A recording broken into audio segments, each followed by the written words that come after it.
10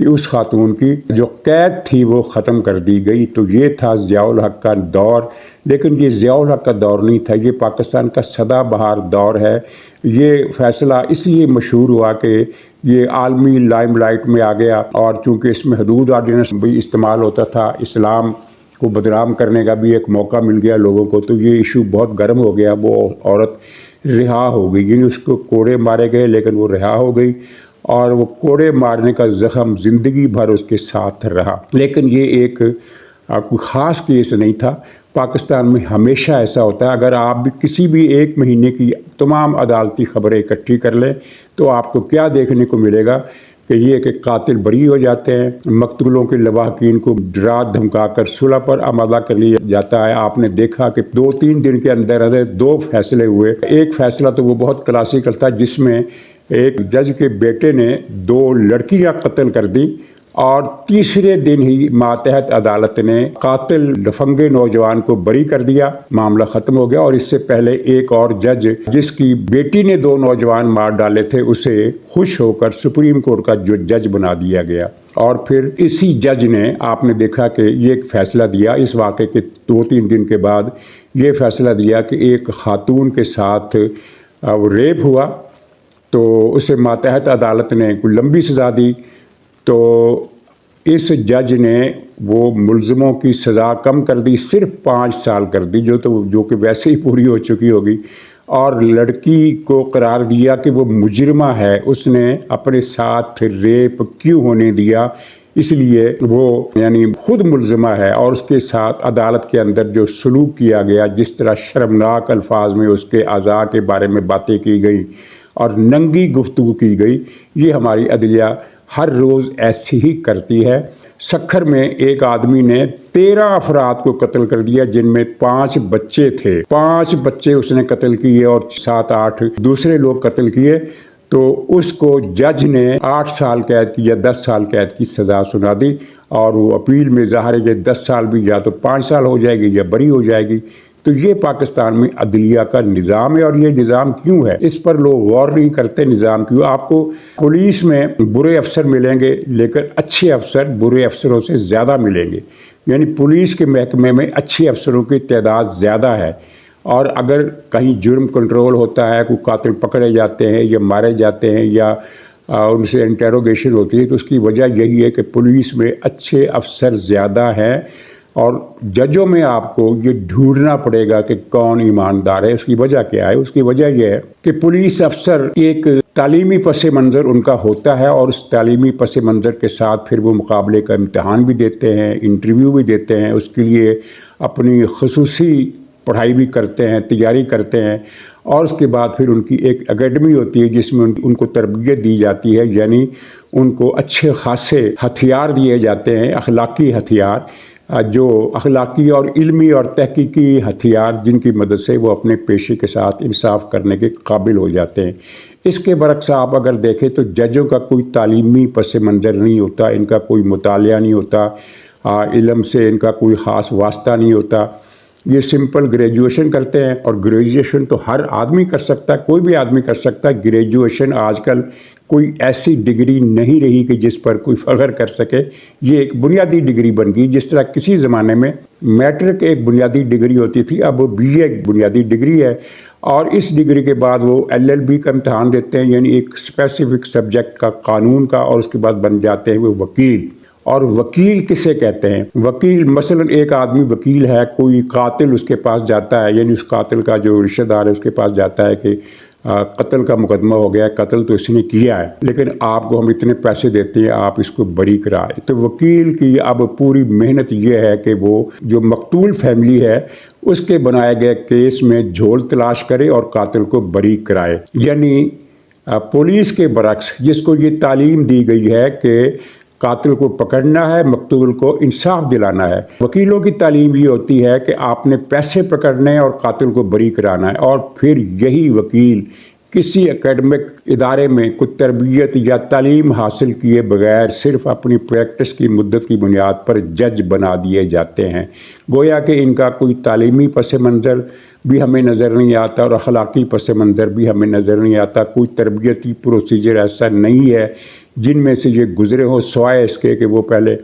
session جج بن جاتے ہیں، پھر ہائی کورٹ کے جج بن جاتے ہیں، پھر سپریم کورٹ کے جج بن جاتے ہیں. اس کے علاوہ کوئی ان کا تربیتی پروسیجر نہیں ہے. تو اس پس منظر میں پھر یہ ہمارا نظام انصاف یہی کچھ کرے گا جو ہوتا ہے کہ مظلوموں پر انصاف کے دروازے بند. ایک لڑکا آوارہ گردی کرتے ہوئے پکڑا جاتا ہے، جیل میں چلے جاتا ہے اور پھر وہ بڈھا ہو کر رہا ہوتا ہے. یعنی جب وہ رہا ہوتا ہے تو اس کی ساری عمر گزر چکی ہوتی ہے کس جرم میں کہ وہ آوارہ گردی کر رہا تھا. لیکن قاتل چھوٹ جاتے ہیں، ڈکیت چھوٹ جاتے ہیں. آپ نے دیکھا ہوگا کہ سپریم کورٹ میں جب راؤ انوار سیریل کلر، ہزاروں بے گناہ انسانوں کا قاتل سپریم کورٹ آتا ہے تو سپریم کورٹ کس طرح اس کے حضور سجدہ ریز ہو جاتی ہے. اور جب وہ پراپرٹی ٹائکون پاکستان کا ایک مجرم اعظم ملک ریاض سپریم کورٹ آتا ہے تو کس طرح سپریم کورٹ کے وہ دروازے کھول دیے جاتے ہیں جو صرف ججوں کے لیے مخصوص ہے اور اس کو گاڑی سے. اسی طرح کوئی بھی بااثر ہر مافیا پاکستان میں پنپ رہا ہے تو اس کی وجہ نظام انصاف کی پشت پناہی ہے. تو اب پنجاب حکومت کا ایک اچھا کام غتر بود کر دیا گیا ہے. تو میرا تبصرہ یہ ہے کہ اب دیکھیے کہ یہ طبقہ مظلوموں کا اس کی بد دعائیں کس کا رخ کرتی ہیں. تو یہ ایک افسوس کی بات تو ہے لیکن حیرت کی بات نہیں ہے. پاکستان میں نظام انصاف یہی ہے جو ہمیں نظر آ رہا ہے. لیکن دیکھیے مریم نواز حکومت اس کو سپریم کورٹ میں چیلنج کرنے میں کتنی جلدی دکھاتی ہے. جتنی جلدی دکھائے گی اتنا ہی اچھا ہوگا کیونکہ ہائی کورٹ سے تو اب انصاف کے دروازے غریبوں پر اور مظلوموں پر بند کر دیے گئے اور قبضہ گروپوں کو ایک لائسنس دے دیا گیا کہ جو چاہو کرو، تمہیں کوئی پوچھ نہیں سکتا، تمہیں کوئی ہاتھ نہیں لگا سکتا، کوئی تمہیں ٹیڑھی نظر سے دیکھ نہیں سکتا. اچھا، پی ٹی آئی 8 فروری کو پہیہ جام ہڑتال کرنے والی ہے. یہ بہت بڑا اعلان کر دیا ہے اور یہ بہت بڑی حماقت والا اعلان کیا ہے. نہ یہ پہیہ جام کر سکیں گے، نہ یہ شٹر جام کر سکیں گے، نہ یہ سڑکیں بند کر سکیں گے. ان کی طاقت نہیں رہی. ان کی طاقت آپ کے علم میں ہے کہ پورا زور لگانے کے باوجود اڈیالہ کے باہر جو منگل بازار لگتا ہے ان کی بہنوں کا، تو اس میں پورا زور لگانے کے باوجود چند سو سے زیادہ لوگ نہیں آتے. حالانکہ انہوں نے ہر ایک M P A M N A کو، سینیٹر کو فردن اطلاع دی ہوتی ہے کہ آپ نے کل اتنے بندے لے کر وہاں پہنچنا ہے. اگر وہ سب لوگ 5 افراد بھی اپنے ساتھ لائیں تو 2-2.5 ہزار تو مجمع اسی کا ہو جاتا ہے. لیکن مجمع کیا ہوتا ہے، کبھی 50, 60, 70 اور کبھی سینکڑوں میں بات جائے تو 200, 250, 300, 400. اس سے زیادہ یہ منگل بازار جو ان کے قبلہ و کعبہ مرشد کا دارالحکومت ہے، وہاں یہ سینکڑوں چند سو سے زیادہ لوگ نہیں لا سکتے. تو یہ کیا سڑکیں جام کریں گے، کیا بلاک کریں گے. اور اس قومی کانفرنس میں جاوید ہاشمی نے خطاب کیا اور جیلیں بھرنے کی تجویز دی. تو جناب جیلیں کون بھرے گا؟ جنہوں نے جیلیں بھرنی تھی وہ تو گرفتاریوں سے بچنے کے لیے پختونخوا میں پناہ گزین ہے، وہاں ان کے لیے مہاجر کیمپ بنانے چاہیے. وہ لوگ جن کو سزائیں ہو چکی وہ بھی کے پی میں جا کر چھپ گئے. جن لوگوں کو سزائیں ہونے کا خدشہ تھا وہ بھی کے پی میں جا کر چھپ گئے، اور جن کو سزائیں دینے کا حکومت کا کوئی منصوبہ ہی نہیں تھا وہ بھی کے پی میں جا کر چھپ گئے. تو جو کے پی میں جا کر چھپ گئے تھے وہ جیلیں کہاں سے بھریں گے؟ کیا پشاور سے جیل بھرو تحریک چلائیں گے؟ وہاں کی جیلیں بھریں گے؟ سرکاری مہمان بنیں گے، اپنی ہی حکومت کے سرکاری مہمان. تو جیلیں بھرنے کی بھی ان کی طاقت نہیں ہے، بندے اکٹھے کرنے کی ان کی طاقت نہیں ہے، سڑکیں بند کرنے کی ان کی طاقت نہیں ہے. تو پھر کس برتے پر انہوں نے یہ اعلان کر دیا کہ 8 فروری کو پہیہ جام بھی ہوگا، شٹر ڈاؤن بھی ہوگا؟ میرے خیال ہے یہ کوئی اس طرح کی صورت بن سکتی ہے کہ پی ٹی آئی کی دفاتر اس روز بند رہیں گے اور اس طرح یہ کہیں گے کہ شٹر جام ہو گیا، اور کچھ دفتر تو پہلے سے ہی بند ہیں، کچھ دفتر جو کھلے ہیں وہ بھی بند ہو جائیں گے. تو یہ کہہ سکتے ہیں کہ دیکھو ہم نے 100% شٹر ڈاؤن کر دیا. اور ہڑتال اس طرح ہوگی پہیہ جام کہ اس روز پی ٹی آئی کا کوئی لیڈر اپنی گاڑی پر سوار ہو کر گھر سے باہر نہیں نکلے گا. گاڑی گھر ہی کے اندر رہے گی، گراج کے اندر رہے گی، پہیے جام رہیں گے. یوں ان کی پہیہ جام ہڑتال ہو جائے گی. اور اس کے علاوہ تو مجھے کوئی صورت نظر نہیں آتی. اور یہ اس اعلان کے برعکس ہے جو 2 روز قبل عمران خان نے دیا تھا آخری ٹویٹ میں اس میں انہوں نے کہا تھا کہ میں نے مذاکرات کا اختیار اچکزئی وغیرہ کو دیا ہے، اور اچکزئی وغیرہ نے کل جب اعلان کیا کہ ہاں مذاکرات کے دروازے بھی کھلے ہیں، تو ساتھ ہی یہ اعلان آ گیا کہ نہیں، کوئی مذاکرات نہیں بلکہ مزاحمت۔ اب پتہ نہیں یہ مزاحمت کس چیز کو کہتے ہیں۔ اچھا، یہ جو مباحثے والا سوال ہے نا، یہ اس پر زیادہ غور نہیں کیا جاتا ہے، اس پر بلکہ یک طرفہ بات کی جاتی ہے۔ مثلاً یہ کہا جاتا ہے کہ اس قسم کے ہتھ کنڈوں سے جو پی ٹی آئی کے خلاف استعمال ہو رہے ہیں، جو پی ٹی آئی کے حامی اور کچھ بظاہر خود کو غیر جانبدار کہنے والے لوگ بھی کہتے ہیں کہ اس قسم کے ہتھ کنڈوں سے کسی سیاسی پارٹی کا خاتمہ ممکن نہیں، لیکن عملی حقیقت یہ ہے کہ پی ٹی آئی مکمل طور پر بطور سیاسی جماعت اپنا وجود کھو چکی ہے، اور اس کے حق میں جو عذر نامعقول دیا جاتا ہے وہ یہ ہے کہ دیکھیں جی، جب الیکشن کمیشنر نے ہی پارٹی کو تسلیم کرنے سے انکار کر دیا تو پھر اس میں پارٹی کا کیا قصور ہے؟ حالانکہ یہ بات نہیں ہے، سیاسی پارٹیوں کی ہسٹری کچھ اور ہوتی ہے۔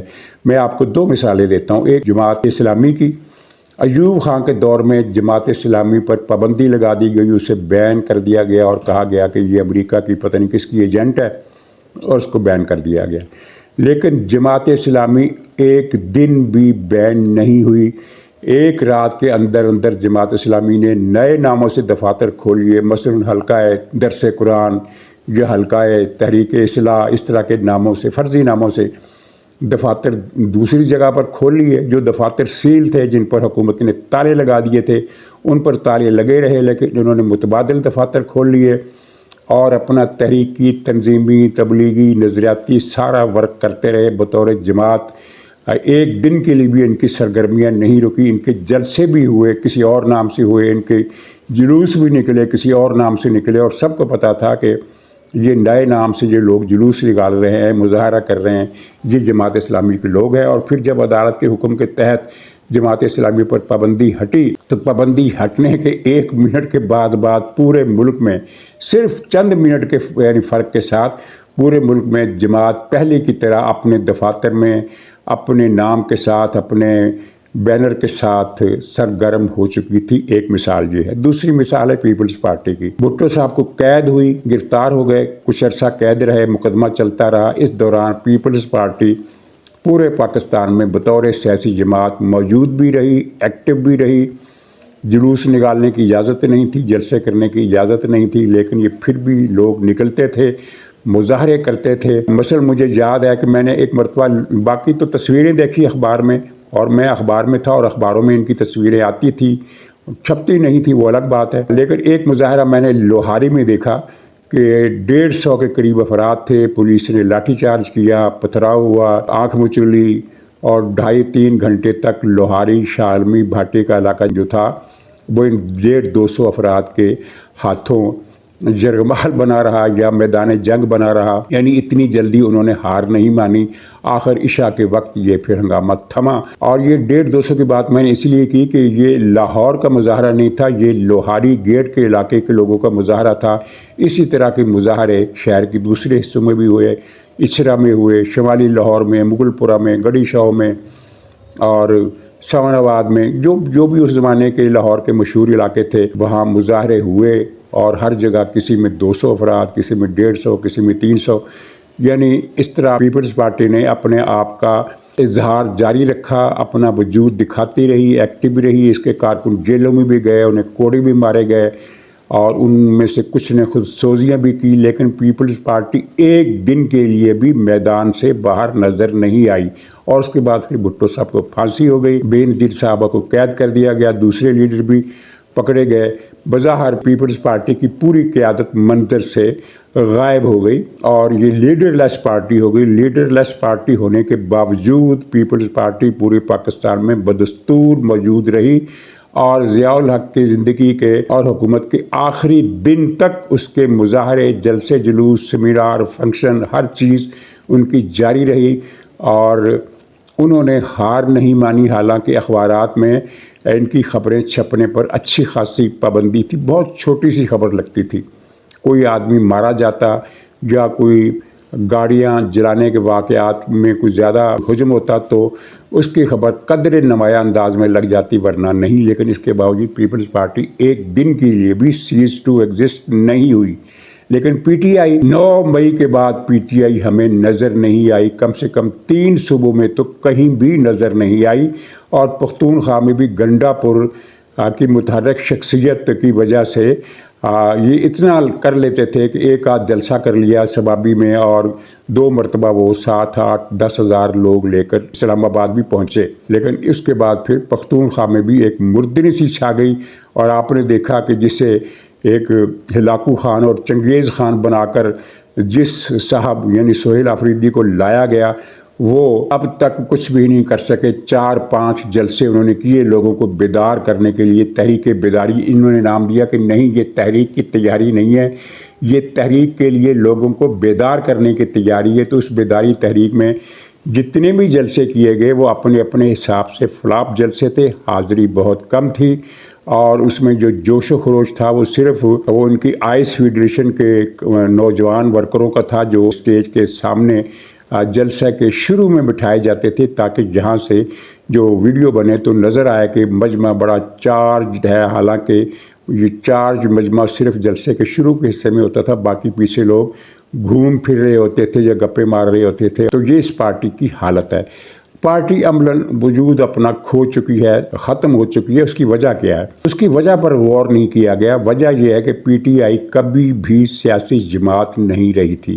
سیاسی جماعت کبھی مرتی نہیں ہے، کمزور ہو جاتی ہے، پیچھے چلی جاتی ہے، اور وہ اگر مرتی ہے تو وہ ڈیو ٹائم میں مرتی ہے، یعنی ہر پارٹی کی ایک عمر ہوتی ہے۔ ابن خلدون نے بھی یہی لکھا ہے کہ ہر نظریاتی یا سیاسی گروہ جو اٹھتا ہے تو اس کی ایک مدت ہوتی ہے۔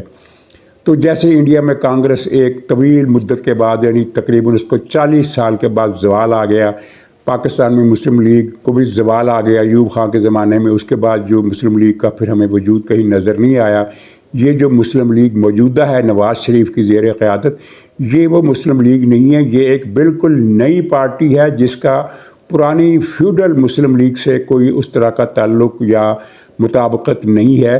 یہ نئی پارٹی ہے جس کا نام اتفاق سے مسلم لیگ ہے۔ جیسے ایک زمانے میں بہت مشہور اخبار ہوتا تھا مشرق، لاہور، پشاور، کوئٹہ، کراچی سے چھپتا تھا، اور پاکستان کا بہت زیادہ کثیر الاشاعت اور بہت مقبول اخبار تھا۔ اس نے بڑی روایات قائم کی، لیکن پھر وہ ضیاء الحق کے دور میں پریس ٹرسٹ کے اخبارات کا زوال آ گیا، وہ ختم ہو گئے۔ تو اب مشرق نام کے اخبار پشاور سے بھی نکل رہے ہیں، اور کوئٹہ سے بھی نکل رہے ہیں، اور لاہور سے بھی نکل رہے ہیں۔ ان کی پیشانیاں اسی طرح کی ہے جس طرح اس مشرق کی تھی۔ یہ اخبار ترقی کرے، ہماری دعا ہے، کیونکہ صحافت چلتی رہے، لوگوں کا ایک روزگار بھی چلتا رہے، اور صحافت کی روایت بھی چلتی رہے۔ لیکن ظاہر ہے، بتانے کا مقصد یہ ہے کہ یہ نام کی حد تک تو یہ مشرق اخبار ہے، لیکن وہ مشرق اخبار نہیں ہے جو ختم ہو گیا۔ پاکستان ٹائمز بند ہو گیا۔ اب اگر کوئی پاکستان ٹائمز کے نام سے اخبار نکالے گا تو وہ پاکستان نام کی حد تک تو پاکستان ٹائمز ہوگا، لیکن اس پاکستان ٹائمز سے کوئی تعلق نہیں ہوگا جو کہ ختم ہو گیا، فنا ہو گیا۔ تو اسی طرح سیاسی پارٹیوں کی مدت ہوتی ہے۔ مسلم لیگ بھی اسی ضمن میں آئی، ختم ہو گئی۔ پیپلز پارٹی ابھی ختم نہیں ہوئی، لیکن اس کا دائرہ اثر محدود ہو گیا، وہ ایک سندھ کی حد تک کی پارٹی بن گئی۔ لیکن اس زوال کو بھی آتے آتے کتنا عرصہ لگا؟ 67 میں یہ پارٹی بنی تھی، 33 سال وہ لگا لیں اور 25 سال یہ لگا لیں، یعنی 60 سال کے بعد پیپلز پارٹی پر زوال آیا، اور وہ ختم نہیں ہوئی۔ لیکن پی ٹی آئی 3 سالوں میں ہی ختم ہو گئی، فنا ہو گئی۔ اب اگر کوئی کہے کہ نہیں پی ٹی آئی تو موجود ہے، میں نے خود دیکھا، تو ظاہر ہے اس کی نظر کمزور ہے، اس میں اسے سلیمانی سرما کسی پنساری سے لے کر لگوانا چاہیے، یا کسی ہومیوپیتھک ڈاکٹر سے اپنی آنکھوں کو معائنہ کرانا چاہیے، کیونکہ پی ٹی آئی نہیں ہے ہی، کہیں اس کا وجود نہیں رہا۔ اب عمران خان جیل کے اندر ہے، وہ لامتناہی عرصہ تک جیل میں رہے گا۔ یہ لوگ جو کہتے ہیں کہ عمران خان ایک دن باہر آئے گا، وہ کسی مغالطے کا شکار ہیں۔ یہ ایک پروپیگنڈا یہ بھی ہو رہا ہے، تجزیے یہ بھی ہو رہے ہیں کہ جب اسٹیبلشمنٹ کی باتیں مان لے گی پی ٹی آئی اور پھر عمران خان باہر آ جائے گا، تو بھائی ایسی کوئی بات نہیں۔ عمران خان کا مسئلہ کسی فرد کی ناراضگی یا غصے یا غمی یا خوشی سے نہیں ہے، یہ 9 مئی کا چکر ہے، یہ بھارت سے ساز باز کا چکر ہے۔ کچھ لوگ کہتے ہیں کہ عمران خان نے فوج کو کمزور کرنے کی سازش کی، غلط ہے، فوج کو کمزور کرنے کی نہیں، عمران خان نے فوج کو ختم کرنے کی پلاننگ کی تھی۔ تو ایسے شخص کی رہائی ممکن نہیں ہے۔ یہ آپ چند برسوں کے بعد یہ بات دیکھ لیں گے۔ اور وجہ یہ ہے، آخری بات کرتا ہوں کہ پی ٹی آئی سیاسی جماعت نہیں ہے، یہ ہے کلٹ۔ اور کلٹ کا جو پورا تجربہ ہم نے دیکھا ہے وہ یہی ہے کہ جب کلٹ کا گرو ختم ہو جاتا ہے تو کلٹ بھی ختم ہو جاتا ہے۔ گرو کے بعد پھر کلٹ کا وجود نظر نہیں آتا۔ تو گرو صاحب جو ہیں وہ جیل میں ہیں اور وہ جیل ہی میں رہیں گے، لہٰذا پی ٹی آئی کے احیا کے ری گروپنگ کے کوئی امکانات نہیں ہے، کیونکہ یہ پارٹی ہے ہی نہیں، یہ تو کلٹ ہے۔ ناظرین اجازت دیجیے، انشاءاللہ اگلے ولاگ میں پھر ملاقات ہوگی، تب تک کے لیے خدا حافظ۔